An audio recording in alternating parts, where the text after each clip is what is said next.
हमारे शरीर में 5 इंद्रिय है।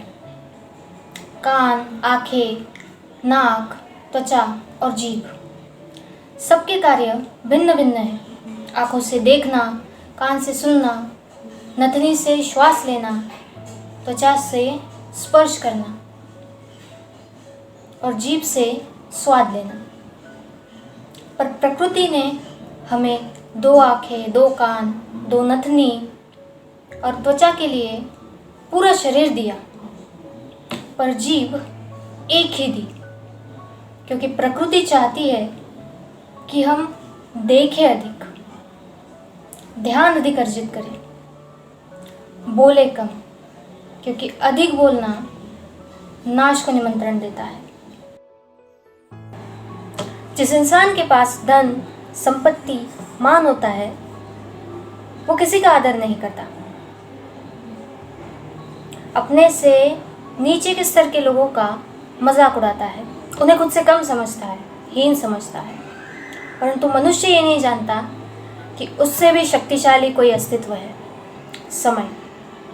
समय कब अपनी करोड़ बदलेगा कोई नहीं जानता। कोयला भी कुछ समय बाद हीरा बन जाता है। इसीलिए किसी को भी खुद से कम ना समझे, सबको अपने जैसा समझे, सबको आदर दे। मनुष्य जीवन की परीक्षा में सफल होने के लिए क्या नहीं करता है? परिश्रम करता है, दौड़ भाग करता है, और जब इससे भी उसका काम नहीं बनता तब वो नकल करता है। लौटिए अपने बचपन में। जब हम विद्यालय में परीक्षा देने जाते थे तब हम नकल करते थे उत्तीर्ण होने के लिए। विद्यालय के सबके प्रश्न पत्र एक होते हैं, इसीलिए आप नकल करके उत्तीर्ण हो सके हैं। परंतु जीवन की परीक्षा अलग होती है।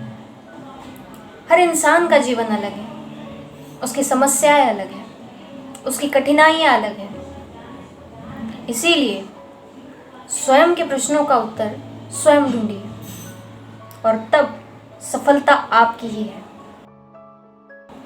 मनुष्य की सबसे बड़ी दुर्बलता क्या है? मनुष्य के रहस्य उसकी सबसे बड़ी दुर्बलता है।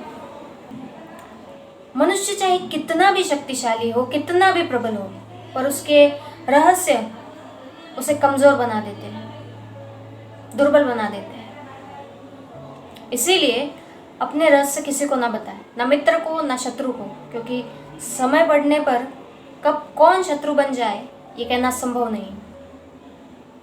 विभीषण को रावण के अमृत कुंड के बारे में ज्ञात था, इसीलिए श्री राम रावण का वध कर सके। इसलिए उचित यही है कि आप अपने रहस्य किसी को ना बताएं, उसे अपने तक ही सीमित रखें। सागर का जल जब बाष्प बनकर उड़ता है तब वो हमें दिखाई नहीं देता। मेघ उन्हें अपने भीतर छिपा लेते हैं, लंबी यात्रा करते हैं, प्रयास करते हैं कि वो जल उनके भीतर ही रहे। परंतु जब वायु का वेग उन मेघों को उड़ाकर किसी पर्वत से ले जाकर के टकरा देता है, तब उन्हें बरसना ही पड़ता है, क्योंकि यही नियति है, यही प्रकृति है।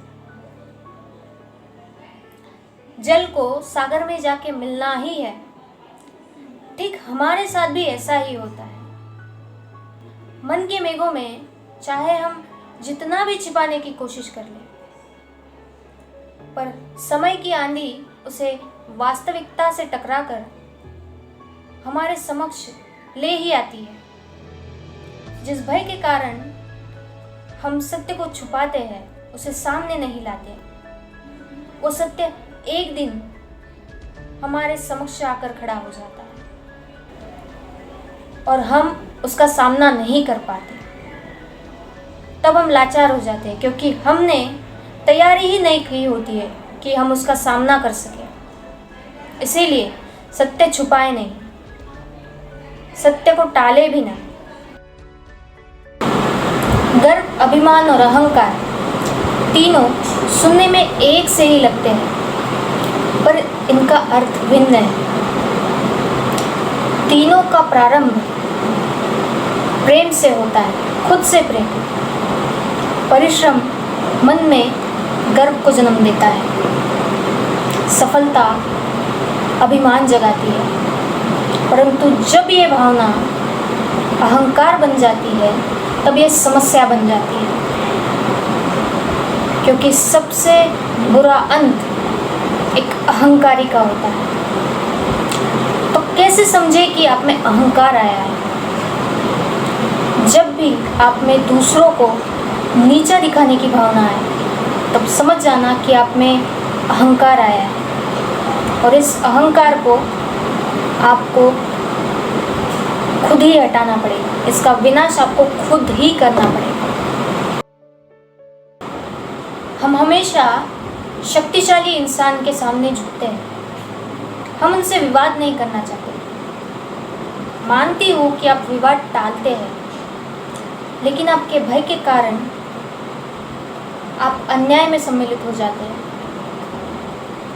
अपने भय के कारण ही सामने वाला इंसान और शक्तिशाली होता है और आप दुर्बल हो जाते हैं। इसीलिए उनका अन्याय और बढ़ता है। इसीलिए अपने अंदर से भय निकालें, न डरें, अन्याय के आगे ना झुकें। अगर आपको वीडियो पसंद आया हो तो लाइक कीजिएगा और चैनल को सब्सक्राइब करना मत भूलिएगा। और आपको ये वीडियो कैसा लगा मुझे कमेंट करके ज़रूर बताइएगा। Thank you so much. All the best.